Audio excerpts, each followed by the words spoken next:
Bismillahirrahmanirrahim. Assalamualaikum warahmatullahi wabarakatuh. Alhamdulillahirrabbilalamin. Wabihi nasta'inu ala umuri dunya waddin. Wassalatu wassalamu ala asyrafil anbiya wal mursalin nabiyina Muhammadin wa ala alihi wa ashabihi ajma'in. Wa man tabi'ahum bi ihsanin ila yaumiddin amma ba'd. Alhamdulillah, ma'asyiral muslimin, para pemirsa sekalian yang dimuliakan Allah Subhanahu wa taala. Selalu kita bersyukur kepada Allah Subhanahu wa taala dalam segala kesempatan kita, dalam segala aktivitas kita, yang mana Allah Subhanahu wa taala juga selalu melimpahkan segala karunia dan nikmatnya kepada kita, yang mana nikmat yang Allah berikan kepada kita itu tidak terhitung betapa banyak jumlahnya. Dan sekiranya Allah Subhanahu wa taala sudah mencukupkan nikmat kepada kita, ya, mencukupkan semua rezekinya kepada kita, yaitu maknanya bahwasanya ajal kita sudah habis di dunia ini. Maka selama kita masih hidup di dunia ini, maka di situ pula Allah Subhanahu wa taala masih banyak melimpahkan berbagai macam karunia dan nikmatnya kepada kita. Maka untuk itu para pemirsa sekalian yang dimuliakan Allah Subhanahu wa taala, marilah kita manfaatkan semua nikmat yang Allah berikan ini kepada kita untuk senantiasa mendekatkan diri kepadanya, senantiasa meningkatkan ketaatan kepadanya, dan di antara bentuk mendekatkan diri kepada Allah yang paling baik adalah tatkala kita bisa belajar bahasa yang Allah pilih untuk menjadi bahasa pengantarnya atau bahasa komunikasi antara kita dengan dirinya, yaitu bahasa apa? Bahasa Arab. Nah, Allah Subhanahu wa taala berfirman kepada kita dengan bahasa Arab, dan Allah Subhanahu wa taala juga memberikan syariat kepada kita untuk bermunajat kepadanya dengan bahasa Arab. Maka tentunya kalau kita belajar bahasa Arab, ya insya Allah kita akan lebih bisa mendekatkan diri kepada Allah Subhanahu wa taala, karena kita akan lebih paham dengan apa yang Allah maksud, dengan apa yang Allah ajarkan kepada kita. Baiklah para pemirsa sekalian yang dimuliakan Allah Subhanahu wa taala, kita lanjutkan pelajaran kita ya, masih dari kitab Durusul Lughah Al-Arabiyyah li Ghairi Natiqin Biha karya Dr. Fi Abdul Rahim, terbitan dari Islamic University of Madinah. Alhamdulillah, pada pertemuan yang lalu kita sudah masuk di kitab jilid yang kedua, kemudian masuk ke pelajaran 11 dan sudah selesai dari sudah masuk sampai kepada latihan yang ke-14. Dan di latihan 14 ini kita masih belum selesai ya, masih baru kemudian kita jelaskan perintah dari mu'alif dan contoh-contohnya, dan kita masih memiliki PR untuk mengerjakan latihan-latihan atau mengerjakan soal-soalnya dari latihan yang ke-14 tersebut. Nah, maka untuk itu silakan para pemirsa dibuka bukunya ya, halaman 82 ya, kitab jilid kedua halaman 82. Nah, kita bisa langsung ke latihan 14. Di sana perintah dari mu'alif adalah ta'amal alam silah summa ajib anil asilatil musta'milan amma. Jadi renungkan contoh-contohnya, kemudian jawab soal-soalnya menggunakan kata amma. Nah, kata amma ini sudah kita jelaskan pada pertemuan yang lalu ya, bagaimana kita menggunakannya, dan diantaranya faedahnya adalah sebagai bentuk tafsil atau perincian, dan ini sudah kita jelaskan dengan contoh-contohnya pada pertemuan yang lalu. Kalau masih belum jelas, silahkan dirujuk pada pertemuan sebelumnya. Baik, langsung kita sekarang cocokkan jawabannya ya. Tentunya yang sudah mengerjakan ya, yang sudah mengerjakan latihan atau soal-soal di latihan ke-14 ini, ya mari kita cocokkan jawaban-jawabannya. Adapun yang belum bisa dikerjakan terlebih dahulu, ya nanti setelah selesai kita cocokkan jawabannya. Baik, soal yang pertama. Ainal mustashfa wa aina maktabul baridi? Nah, di manakah rumah sakit dan di mana pula kantor pos? Nah, kita jawab dengan menggunakan amma ya, amma sebagai bentuk tafsir rincian dari jawaban tersebut. Ya, maka kita jawab amal mustashfa, adapun rumah sakit ya, amma mazakal masjid, di depan masjid itu. Wa amma maktabul barid, adapun ya kantor pos ya, qaribun minas suq, dia dekat dari pasar. Nah, jadi seperti itu ya penggunanya. Jadi jelas untuk menggunakan perinciannya, merinci jawaban dari masing-masing yang ditanyakan. Baik, ya soal yang kedua. Fi ayyi kulliyatin yadrusu Hamidun wa Utsman? Di kuliah apakah ya sedang belajar, yaitu yadrusu sedang belajar Hamid wa Utsman dan Utsman. Nah, maka di sini bisa kita lihat yang ditanyakan kan dua, Hamid dan Utsman, maka perlu dirinci dari masing-masing jawabannya. Maka bagaimana merincinya?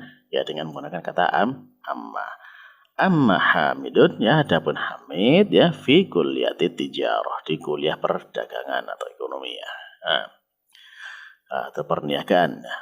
Wa amma Utsmanu, adapun Utsman ya fi kulliyatit tibah, ada belajar atau belajar di kuliah kedokteran, atau lebih lengkapnya misalkan dijawabnya dengan sekalian yadrusunya ya. Jadi Hamidun yadrusu fi kulliyatit tijarah. Adapun Hamid ya dia sedang belajar di jurusan perniagaan atau perdagangan ya. Wa amma Utsmanu, dan adapun atau sedangkan dan adapun ya, adapun Utsman ya yadrusu dia sedang belajar fi kulliyatit tibb, di kuliah kedokteran. Nah, baik, jelas ya. Kita lanjut kepada yang ketiga.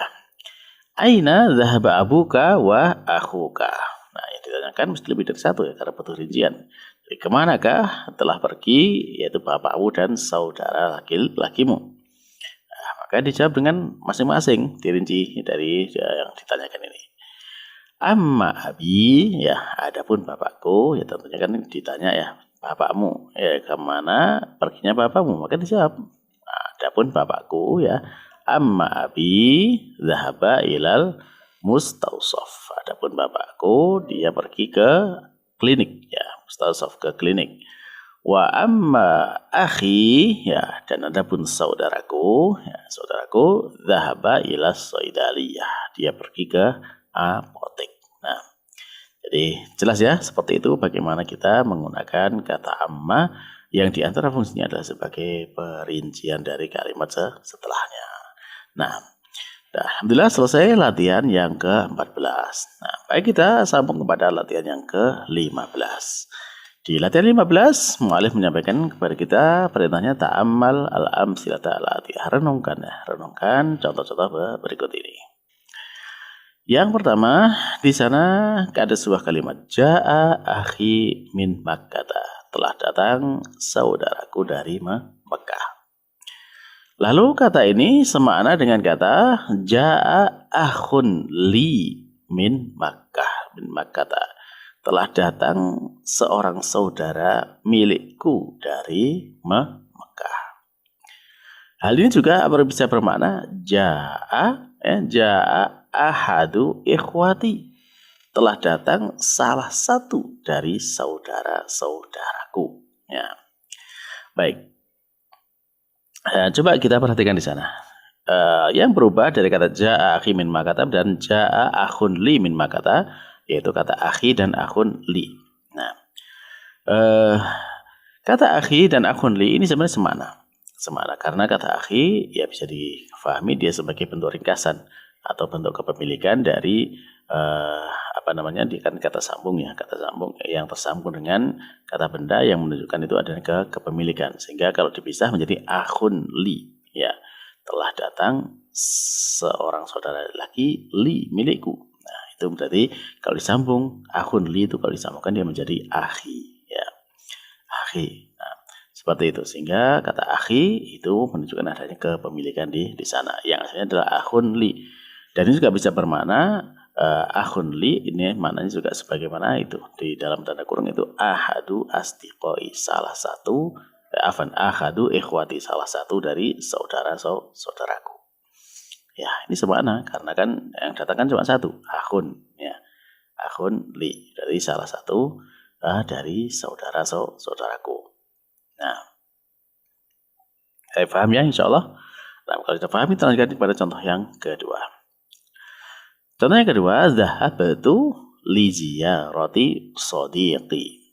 Saya telah pergi untuk mengunjungi temanku. Nah, temanku. Nah, di sini ada juga kata kepemilikannya ya di situ. Nah, maka ini maknanya sama seperti dhahabtu li ziyarati shadiqin li ya. Saya telah pergi untuk mengunjungi seorang teman li milikku. Nah, jadi seorang teman milikku. Nah, maka kalau digabungkan seperti dalam bahasa kita pun juga sama ya, ada penggabungan kata seperti ini yaitu menjadi temanku. Ya, temanku berarti teman milikku kan gitu. Ya, jadi maknanya temanku atau sodiki itu maknanya sama dengan sodikun li, seorang teman milikku. Nah, maknanya hal ini juga bisa bermakna bahwasanya dhahabtu li ziyarati ahadi asdiqoi. Jadi saya telah pergi untuk mengunjungi salah satu dari temanku. Ya, karena yang dikunjungi cuma satu ya. Sotikin satu, li satu. Yang salah satu, maka dari mananya ahadu asdiqoi, yaitu salah satu dari temanku. Baik, berikutnya contoh yang ketiga. Askunu ma'a qoribi. Saya tinggal bersama kerabatku. Nah, kerabatku ya di situ belakang atau dalam bahasa kita artinya ku gitu ya, kerabatku. Nah, ini menunjukkan adanya kepemilikan. Sehingga maknanya sama dengan askunu fi qoribin li. Saya tinggal bersama dengan kerabat milikku. Dan ini maknanya sama dengan ma'a ahadi aqribai, yaitu bersama dengan salah satu dari kerabatku. Nah, itulah para jamaah sekalian yang dimuliakan Allah Subhanahu wa taala, bahwasanya di dalam menggunakan kata kepemilikan ku di sini ya, dalam bahasa Arabnya disambung dengan cukup dengan ya di belakangnya. Dari akhun li menjadi akhi ya, sodiqin li menjadi sodiqi ya. Kemudian juga qoribin li menjadi qoribi ya. Jadi seperti itu. Nah, baik, jelas ya insyaallah para pemirsa sekalian dengan Allah Subhanahu wa taala. Lanjut kita kepada yang terakhir dari pelajaran ke-11 ini ya. Yang mana senantiasa mu'alif menutup dengan al-kalimatu al-jadidah, itu kata-kata yang baru yang kita pelajari dari pelajaran ke-11 ini. Ada cukup banyak ya. Di sana ada kata darosa, yadrusu. Ya, sudah kita pelajari darosa belajar, yadrusu sedang belajar. Sakana ya tinggal, telah tinggal, yaskunu sedang tinggal. Syakaro ya bersyukur, terima kasih ya. Yaskuru ya sedang berterima kasih. Nazala ya turun, yang ziru sedang turun. Bahasa telah mencari, ya bahasu sedang mencari. Su'ida ya naik ya atau meninggi. Yas'adu ya sedang meninggi. Arafa ya mengetahui, ya'rifu juga sedang mengetahui. Mata ya meninggal, ya mutu ya sedang mati. Nasi itu saya telah lupa. Nah, qoribun ya kerabat, zamannya akriba, banyak kerabat. Lalu ada unwanun, alamat ya, alamat atau tanda. Zamannya anawin ya, tanda-tanda atau alamat. Bitokoh ya, bitokoh kartu ya, zamannya bitokoh kartu. Lalu ada kata mahattoh ya, mahattoh itu tempat pemberhentian, sebenarnya tempat pemberhentian bis atau tempat pemberhentian kereta. Kalau dalam bahasa kita dibedakan ya, kalau bis itu terminal, kalau kereta itu stasiun ya. Kalau dalam bahasa Arab sama mahattoh. Nah, zamannya mahattot ya, terminal. Taib. Lalu ada kata saubun ya, saubun pakaian ya, pakaian, zamannya siab, pakaian. Lalu ada kata risalatun ya, risalatun itu ya surat atau pesan ya, zamannya rosail ya, surat. Lalu ada kata halak tukang cukur, zamannya halakun, para tukang cukur. Lalu ada mustausof, klinik, dan di sana ada kata soidaliyah, yaitu apotek. Nah, klinik itu ya semacam tempat untuk berobat ya, kayak klinik ya, atau rumah sakit kecil lah gitu ya. Ada dokter di sana. Ada soidaliyah itu apotek yang untuk jual obat-obatannya. Aruz ya beras ya, nasi ya. Qadimun datang dan khailun yaitu kuda. Zamannya khuyul yaitu kuda.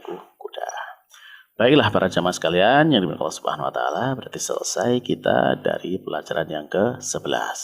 Nah, maka untuk itu semoga apa yang sudah kita pelajari dari pelajaran yang ke-11 ini ya insyaallah akan banyak faedah yang bisa kita dapatkan, dan mudah-mudahan dari semua yang kita pelajari ini Allah jadikan sebagai ilmu yang bermanfaat untuk kita semuanya, memberikan kemanfaatan kepada kita semuanya di dunia dan di akhirat kelak.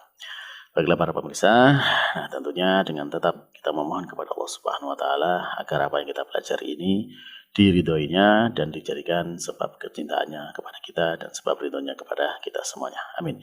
Kita akhiri dengan doa kafaratul majelis ya. Subhanakallahumma rabbana wa bihamdika asyhadu an la ilaha illa anta astaghfiruka wa atubu atubu ilaik. Wassalamualaikum warahmatullahi wabarakatuh.